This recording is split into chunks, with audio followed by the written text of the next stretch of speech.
星期一上晝，一部貨車撞到咗超市一個行人道上嘅棚屋，導致3人受傷。據紐約警方稱，事件發生喺早上8:15左右，地點位於西29+245號附近。當時貨車司機正喺度駛出停車位，但係貨車不慎勾住咗棚屋，並將其撞倒，導致其坍塌成一個40尺長嘅碎片區。該事件嘅3名傷者已被緊急送往醫院，其中2人傷勢嚴重，但係情況穩定，另1人則情況危急。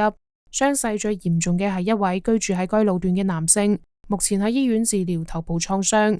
貨車司機喺事發現場配合調查，尚未有逮捕行動，調查仍在進行中。天下衛視記者編輯報道。